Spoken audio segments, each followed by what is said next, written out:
Our observations. Most conditions across spectrums respond favorably to Shivambu. Specific dosages are required. We have found it to be fully effective when correct prescription has been fulfilled. Prescriptions of diet, exercise, meditation, yoga, pranayam are utilized in conjunction with Shivambu as per the need. It was very surprising and miraculous to note that every human suffering was curable using Shivambu except genetic diseases. Continuing on with our observations, that fact is very pleasing as a healer, but shocking that a single pati can offer nirvana, a world full of joy, energy and enjoyable life to relish. Yoga and Ayurvedic scholars agree with me.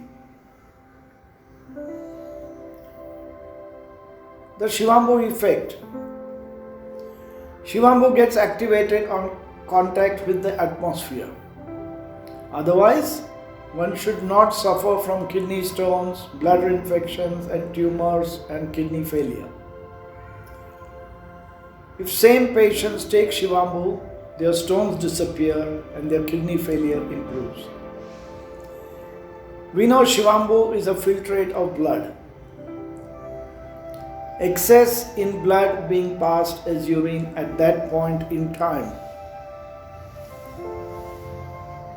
All ingredients of urine come from the blood. Blood and ingredients are not considered a waste. I'll repeat that. Blood and the ingredients of blood are not considered a waste. We know that ingestion of urine generates healing effect and ensures cures. We also know that Shivambu contains urea. When we drink Shivambu, which is urine, we are ingesting blood micronutrients in fully absorptive state. Hence referred to as the real fast food, as it provides all the nutrients without making the body work for extraction, that is the digestive process. Let me qualify that a little bit here. Let us say we are 5 friends. One friend eats pizza for lunch, second friend has chicken, third friend has a dosa, fourth friend has a vegetarian dish, and fifth friend has fruits and vegetables. If we were to take a blood sample of each of these 5, are we going to find pizza, chicken, fruits and vegetables, dosa and vegetarian food in their blood?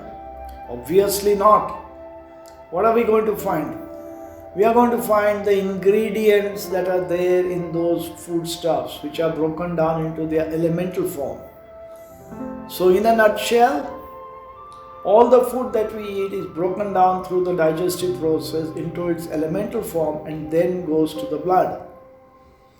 So when we drink urine, which is Shivambu, we are absorbing those micronutrients in elemental form, ready for absorption, which is why we call that the fast food. We also believe that the hygroscopic quality of urea and the elemental qualities of Shivambu makes the cleansing process faster, getting rid of toxins and assisting healing. Benefits of Shivambu fasting from 1 to 10 days, people actually got better. When this was compared with fasting without Shivambu, there was a noticeable difference in outcomes. All the Shivambu drinkers, their energy levels were higher, their skin was more glistening, a positive feeling of wellness, and a desire to work hard even during the fasting period. Suffering and illnesses disappeared miraculously. Their energy levels did not droop during the fasting period and their work performance continued to exist as before.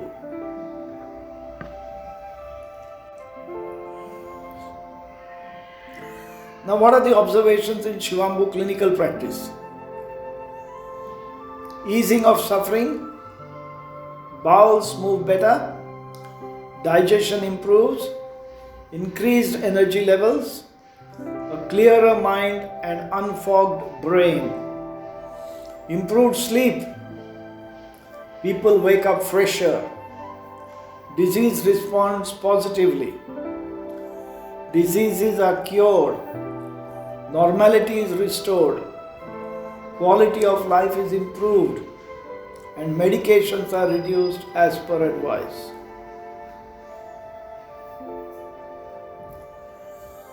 Now we have listed here all the ingredients of blood, which has been taken from Wikipedia, which is a long list, about 250 items plus.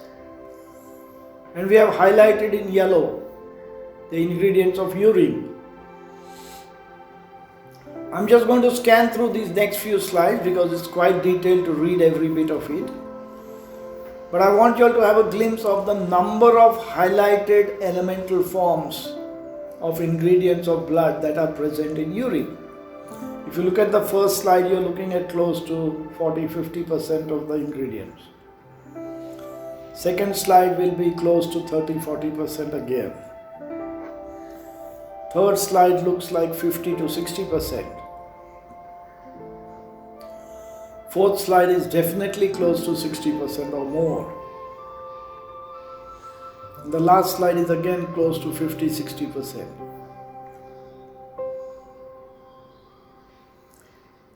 Now when you look at all these slides and find that close to half out of about 250 plus ingredients of blood, there are close to 140 plus ingredients found in urine from the blood, the same ingredients.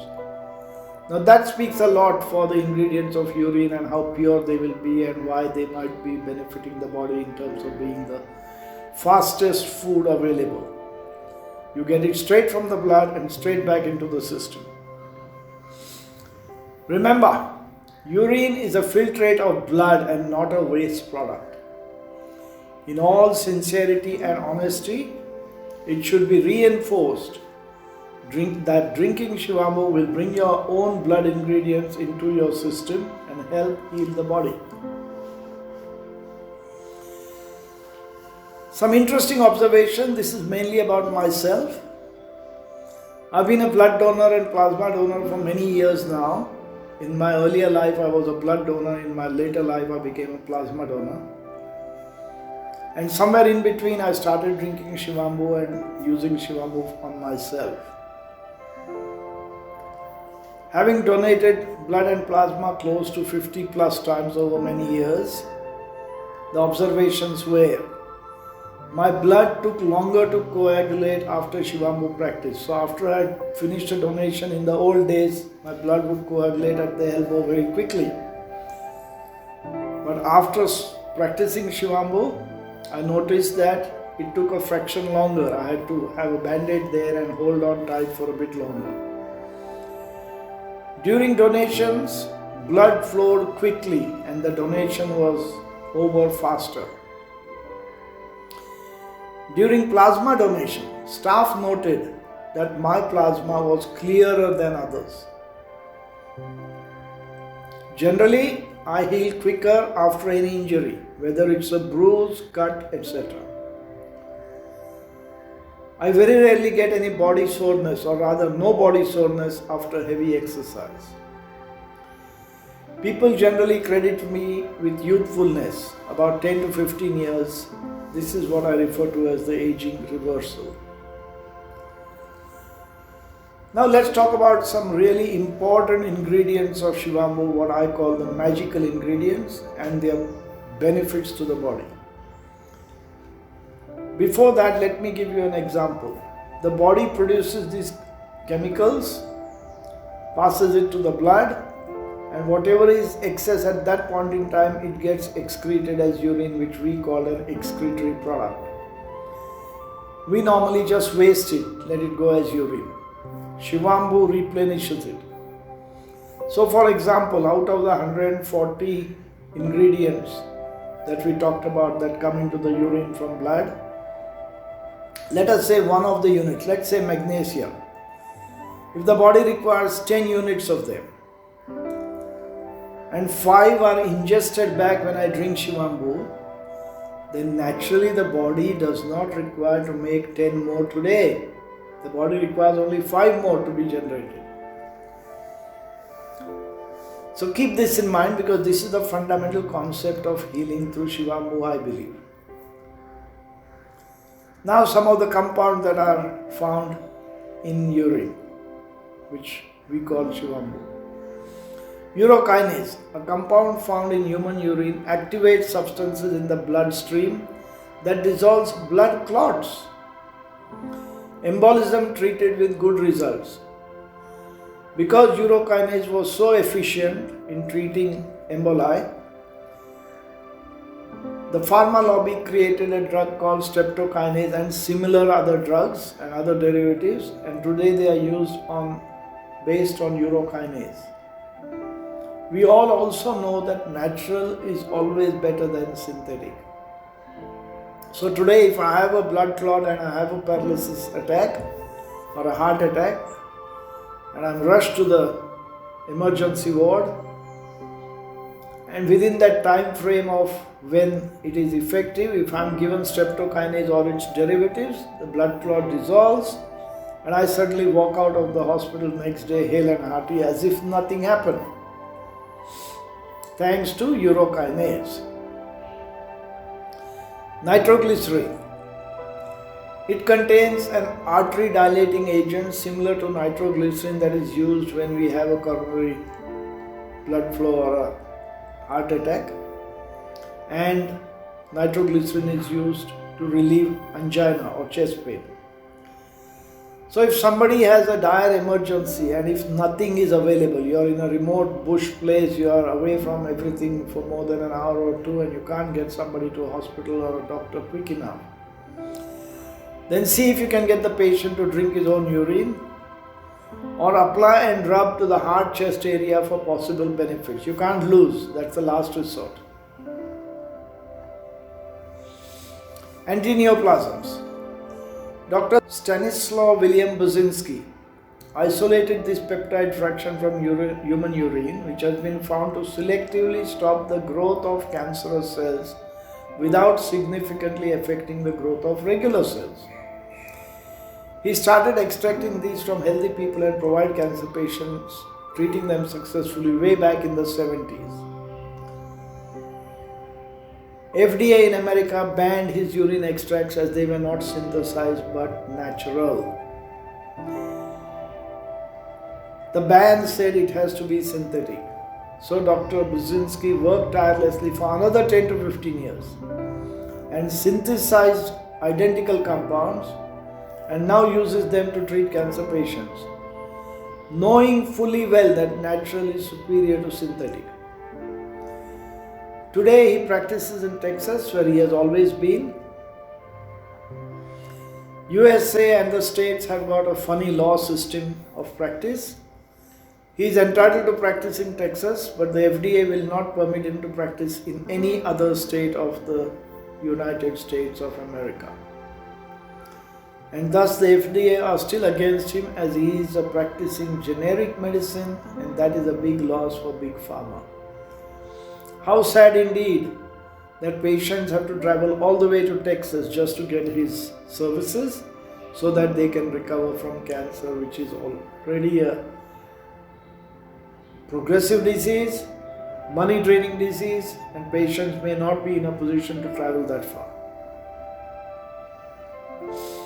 H2, a substance in urine, inhibits the growth of cancer cells and decreases already existing cancerous tumors without interfering with the repair process. Uric acid, this part of urine helps to control the process of free radical scavengers, which is cancer causing molecules in the body, controls the aging process and covers tuberculostatic effect.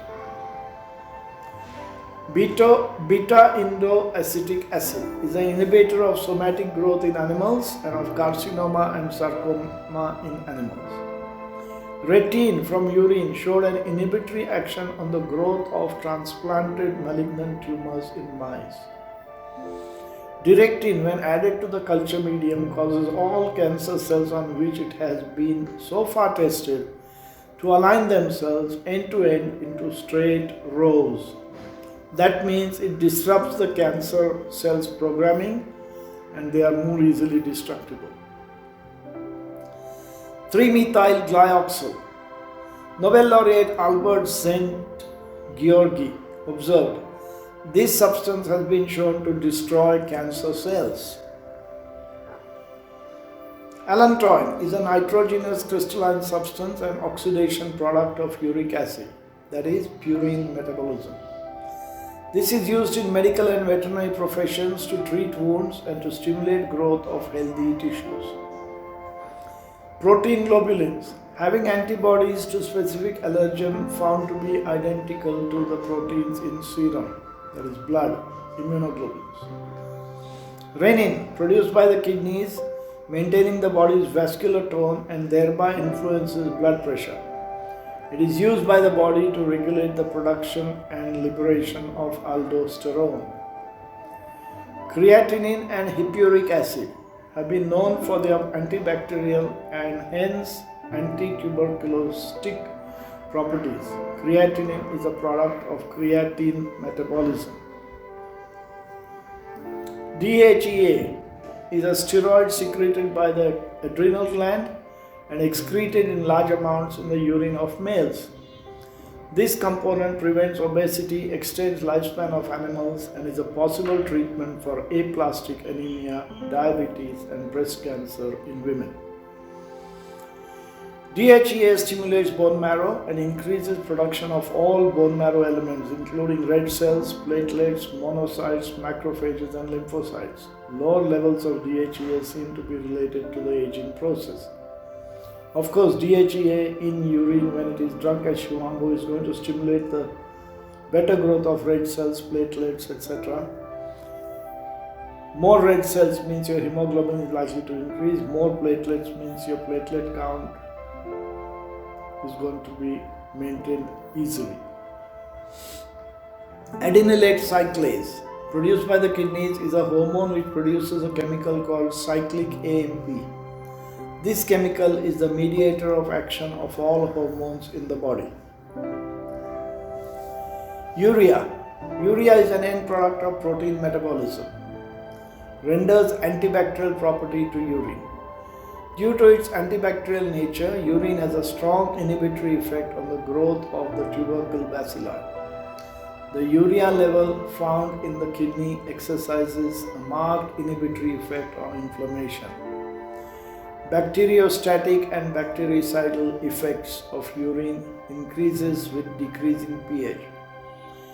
Urea is an organic solvent, dissolving fats and other natural body secretions. Urine peptide or polypeptide is found in urine having tuberculostatic activity, which has been isolated.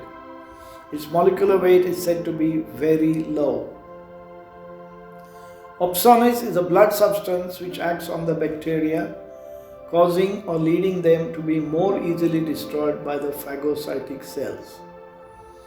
Growth substances are considered the plant hormones or auxins found in urine.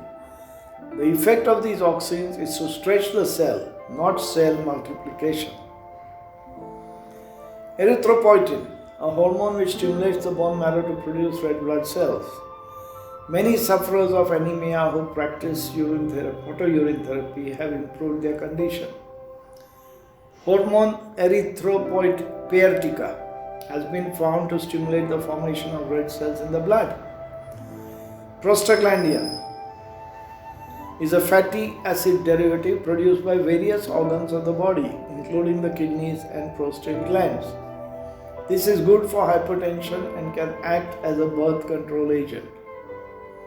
Ferments. A ferment of anti-anemic properties was found in the urine of patients suffering from pernicious anemia. Autourine treatment improved the blood picture, increased the reticulocytes, and had a favorable effect on the general condition in anemia. Various enzymes like pepsin, trypsin, amylase, lipase and maltase are also present in normal urine. Agglutinins and precipitins have neutralizing activity against polio and other viruses. Oxyprotic acid compounds, a well-characterized group of peptides, has been found in human urine. Proteose is found in urine of allergic patients. It was felt that this contains a specific antigen to which patient was sensitive. It was demonstrated that it could be employed for specific desensitization in measured doses in many types of allergic conditions, and it was used for treatment and cure of urticaria, prurigo, dermatitis, herpetiformis, psoriasis, eczema, asthma, rheumatoid arthritis, and also hay fever. So research explored. I started off with looking at research into Shivambu, and way back in 1994-95 era, I looked at generating a control group and a target group. And all I wanted to do was measure all the ingredients of urine in qualitative and quantitative format. When I discussed with the laboratories concerned, it dawned on me that the laboratories measure only about half a dozen or a dozen ingredients of urine.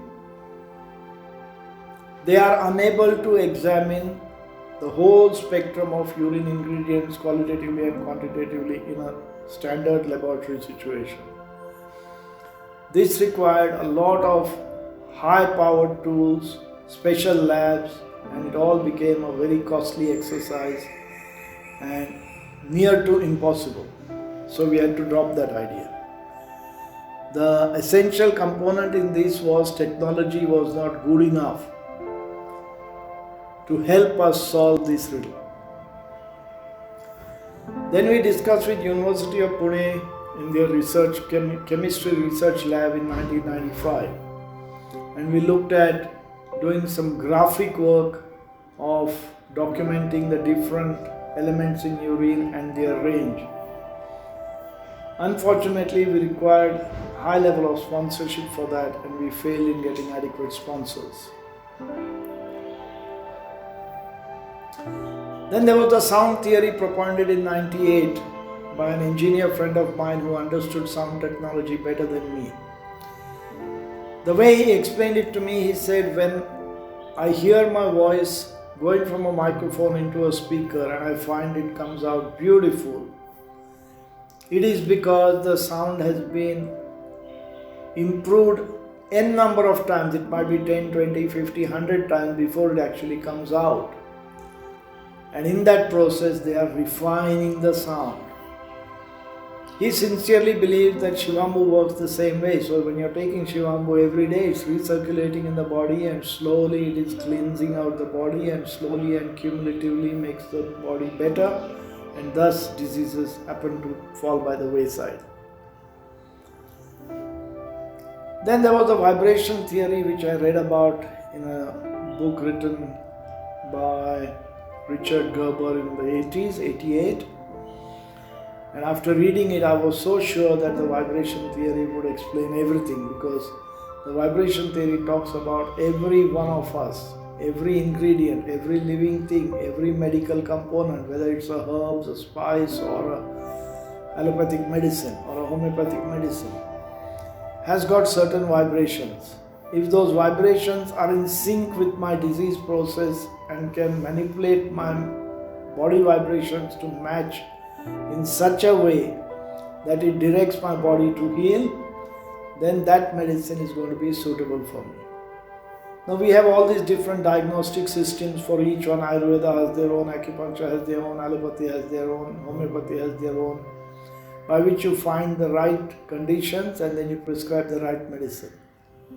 But imagine if you had a vibrational meter somewhere where you could check the frequency, and you put Anand Bapat suffers from XYZ condition and he has got these funny vibrations. If we give him allopathy of this medicine, it's going to sort it out. If you give him meditation, it's going to sort it out. If you give him homeopathic tincture of a particular one, it's going to sort it out.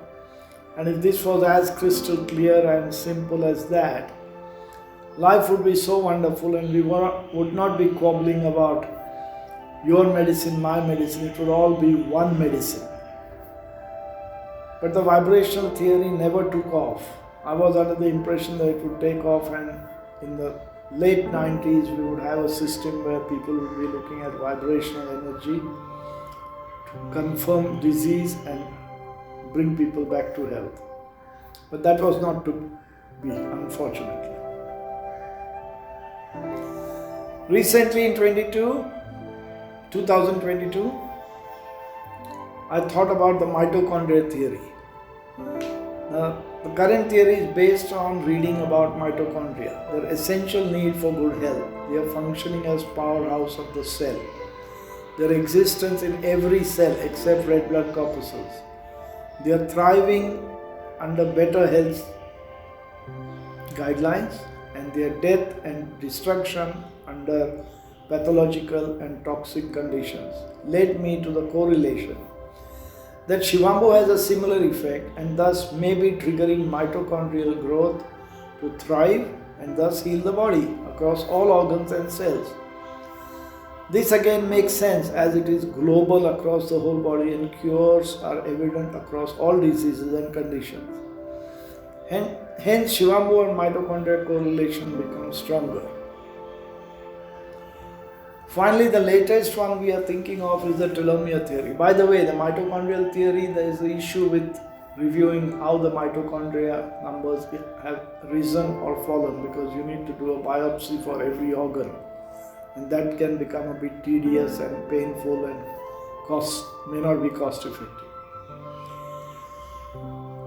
The last theory that I have proposed is the telomere theory, which we have come up with in 2023. We know that the telomere length and destruction predicts genetic age and possibly disease state of body. And it is well known if telomere length is being fostered and protected as part of Shivambu effect and genetic aging is reversed, then body is becoming younger, and also most likely correlation is fitter and healthier. We are already observing youthfulness in Shivambu practitioners of long standing with sattvic lifestyle in thoughts, words and deeds. In considering this possibility, we hope we can evaluate telomere length through lab testing. We are working on that at the moment. So on to new beginnings. I've given you a lot of data regarding Shivambu. We talked about miraculous case histories. We talked about difference between urine and Shivambu. We talked about the ingredients identified and the effectiveness demonstrated. We know Shivambu works. We talked about research. We talked about options. Let us now look at new ways with open eyes to health evaluation, health solutions, bringing quality of life and improved health for all. I thank you all for a patient hearing. Thank the organizers for providing a platform to share my views. We welcome agencies to consider this as a subject for in-depth research to enable health for all, worldwide social upliftment,